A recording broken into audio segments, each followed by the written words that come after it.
Excellencies, the Ambassadors and High Commissioners, the UNFPA Deputy Director, Kate Gilmore, the heads of international organizations, members of the Diplomatic Corps, ladies and gentlemen, and distinguished guests.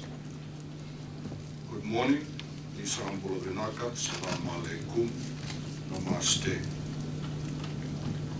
At the outset, I would like to convey my sincere appreciation to the organizers for their invitation for me to open this very important conference for Pacific parliamentarians. As a former parliamentarian and Speaker of Fiji's House of Representatives, I am only too pleased to honor this invitation. Particularly so because the organizers, including the United Nations Population Fund, have contributed significantly to Fiji's progress as a nation. So on behalf of the government and the population of Fiji, the Fijians, I welcome you all very warmly to our shores, to the Talanoa sessions over the next 2.5 days. We are here because our collective responsibility to the peoples of this ocean of islands we call our home, wherein leadership must be practiced with compassion, adhering for the needs of all, not just for the men or the chiefs, but for all, men, women, young people, and children. Communities of our island homes are unique in the world because of the three government systems which continue to form the decision-making process and thus influence national and community actions. That is, the traditional, the faith-based, and the modern state systems of governance. It is this triangular systems of governance where you as contributors to this conference will have a vital role to play because you represent the link between our people and the global and regional development agenda that needs to be developed with as much consultation as possible, taking into account the needs of our Pacific people. At this juncture, I would like to enlighten this forum on the latest development which most, if not all, countries in the Pacific have just made with the establishment of the Pacific Islands Development Forum, or the PIDF, as it is known for short. Heads of state and governments last week concluded the inaugural meeting in Nandi with the hope and aspirations that the PIDF will bring renewed vigor and in fact winds of change for the Pacific Island countries in the sense that there will be more inclusivity in decision making for the proper governance of our island states. The leaders and their representatives at the PIDF meeting have all agreed that the PIDF will firstly become a better listener to our people. This inevitability means including for the first time in a more open and transparent manner the involvement of business communities, the civil society organizations, the youth, and the underprivileged, to name but a few, in discussions and decision-making towards the many challenges facing the Pacific. This historic move is a change from the past, where the most decision-making was predominantly confined to governments, with limited, if any, input by the people that matter the most. The PIDF is now being established here in Suva, and we look forward to the contribution of the Pacific Island countries in furthering its noble and forward-looking objectives. Coming back to our gathering here this morning, the United Nations Population Fund has organized this Talanoa session because it hopes that you will be able to share your experiences in advocating for the needs and rights of your people in your own countries. Through the sharing, you will become more enriched and be able to learn from each other about how to strengthen our approaches.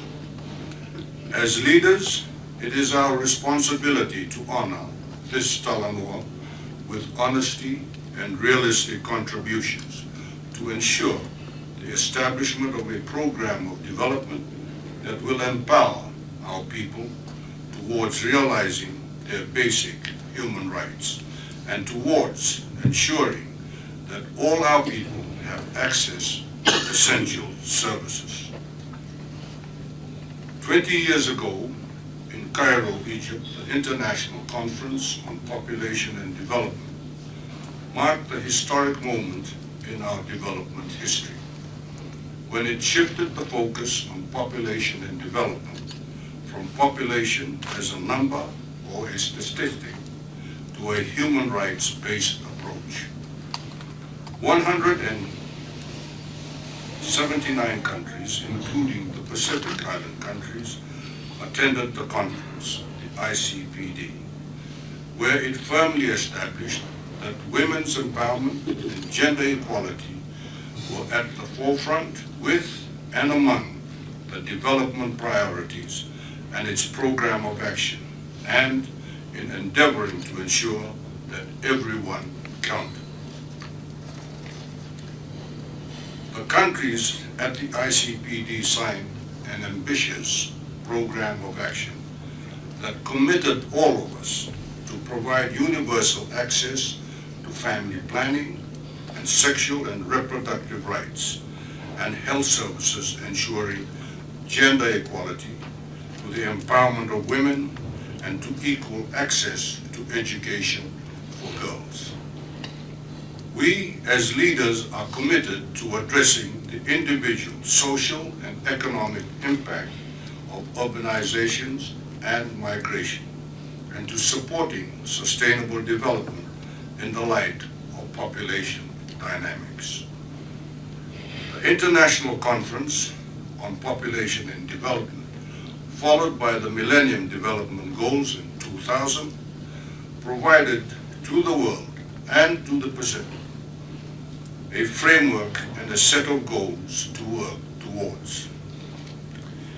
In those 19 years, a lot of progress has been made, but as we all know, many challenges still face us as a global community.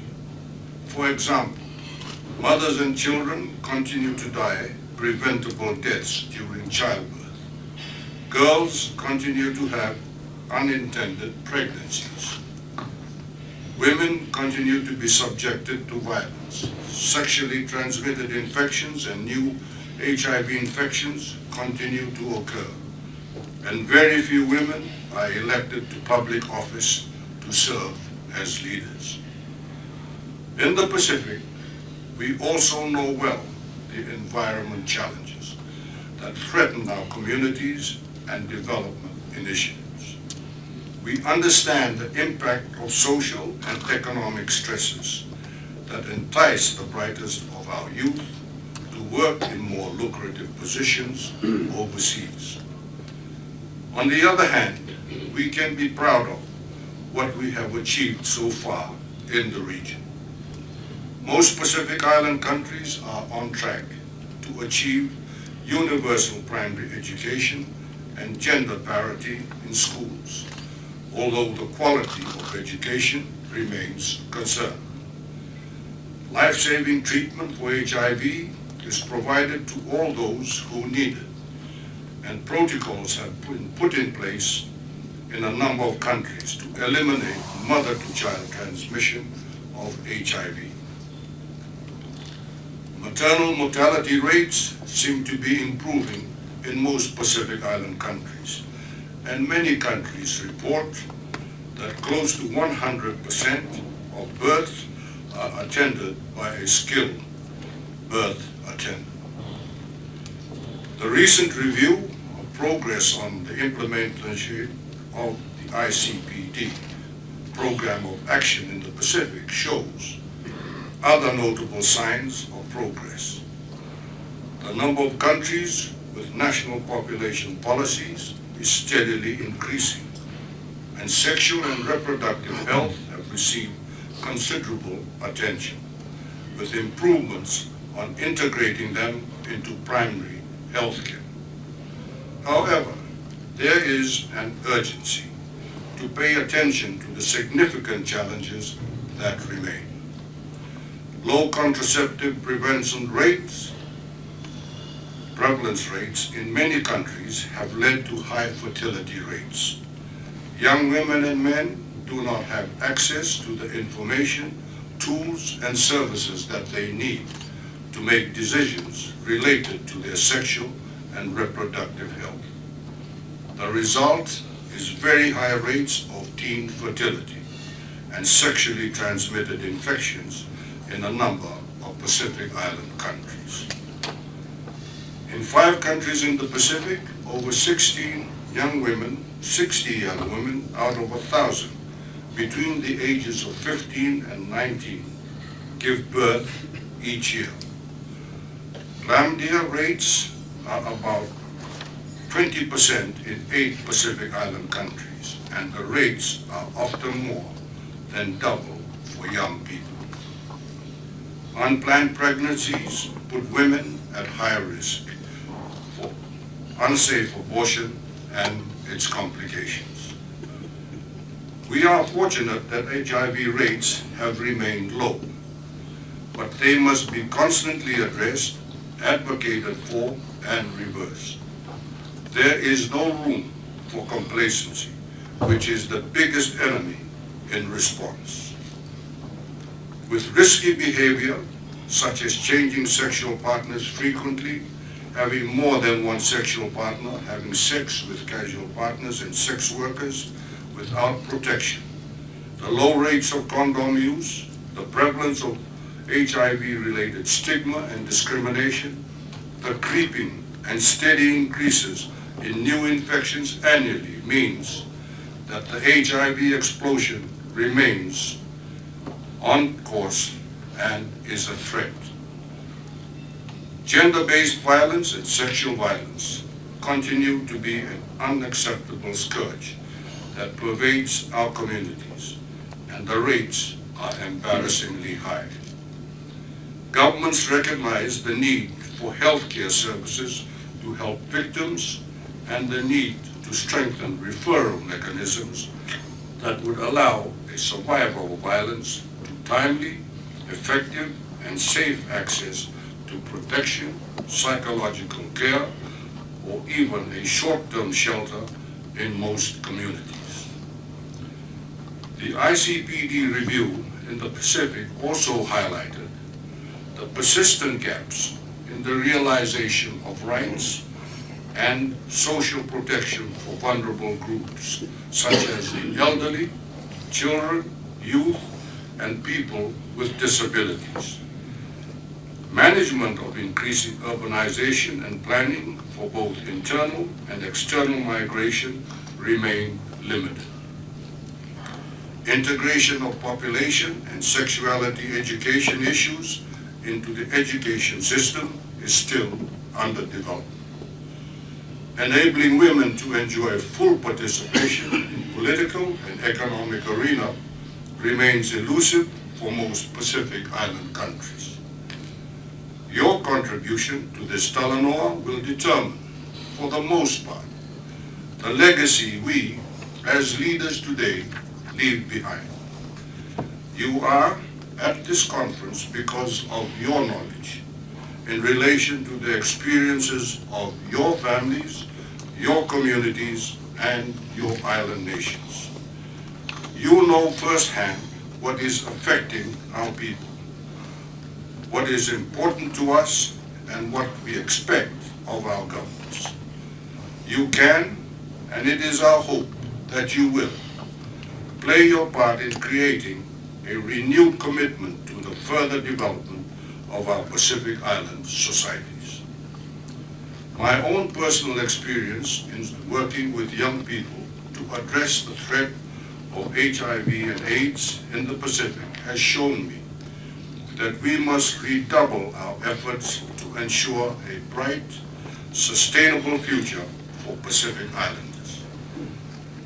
In my advocacy role, I have visited 111 out of 177 secondary schools throughout Fiji with messages of prevention of HIV, avoiding getting HIV, practicing safe sex by using condoms, showing respect for and giving dignity to those affected by HIV and AIDS.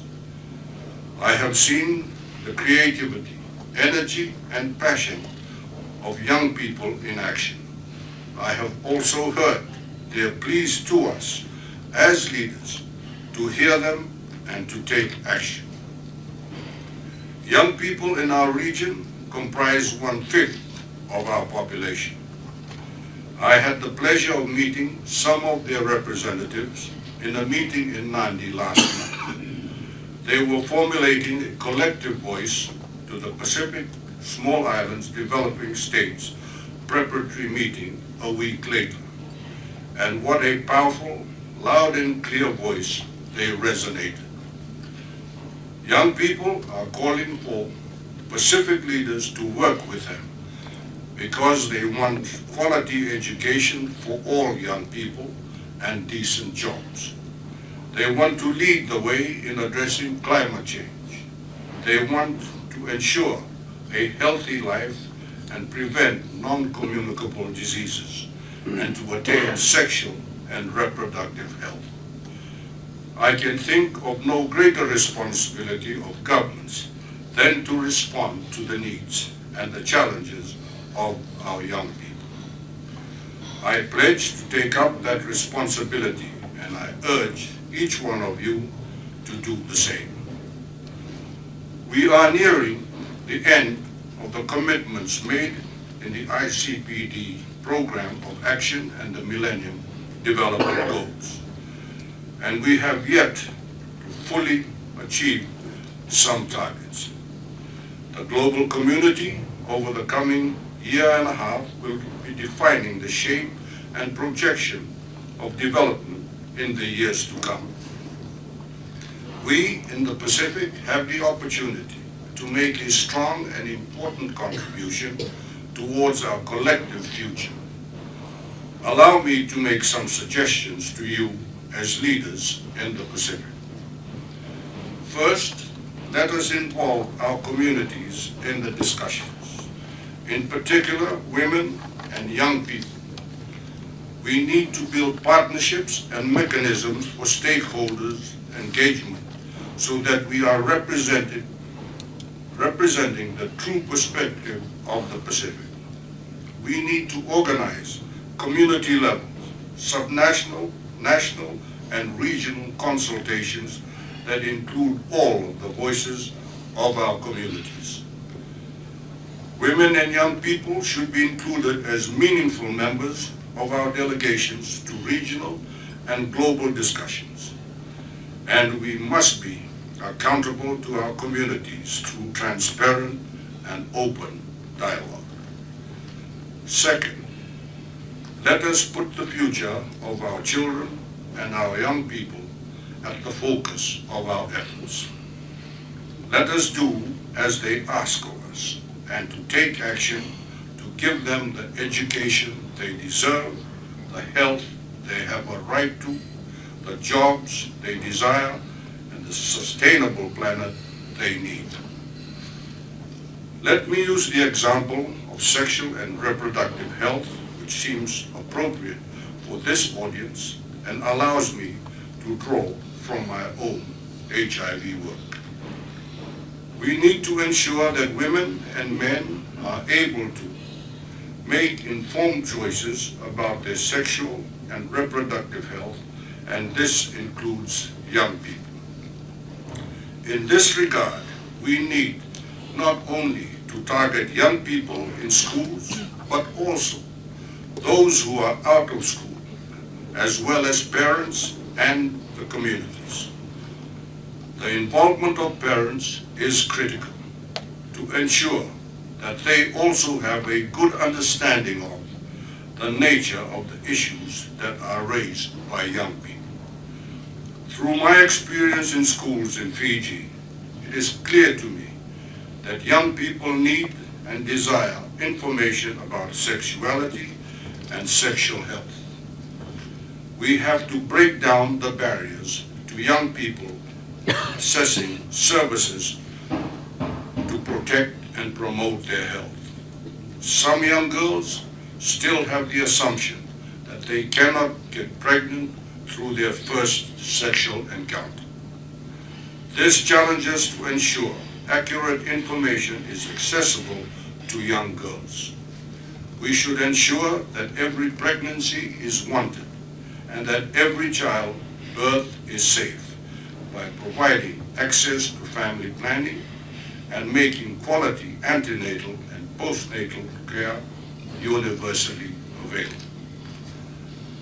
Our children should be immunized and provided with the nutrition they need to grow and prosper. And they need the love and support of a caring family and an inclusive community. Lastly, let us finally recognize that women and girls are a core of our communities. They are leaders, business people, public servants, educators, caregivers, mothers, wives, daughters, and sisters. Girls should have the same access to education, health, nutrition, and opportunity as boys. Women and girls should not live in fear of violence, intimidation, or being ignored. At present, we have an incomplete Pacific picture, but if we strive to also have women as our legislators, as our judges and juries, as our police officers, as our peacekeepers, as our teachers, as our principals, and as our professors. But the list is endless. We will have the balance that we require and the need to have a society that heeds respect, tolerance, and inclusivity. Ladies and gentlemen, I wish you well in your deliberations over the next few days. When you return to your countries, I urge all of you to be advocates for continuing the goals of the ICPD program of action, and for the Pacific to work collectively with the global community to ensure that the ambitious future that we set for ourselves in Cairo 20 years ago is ultimately realized. When I was introduced earlier on, I was told that I would be meeting some who I've known before. When I look around, I see that out of us, I'm the only one who's aged. All of you look exceedingly young, and I am quite jealous. Thank you. Shukriya Bahut Dhanyavad.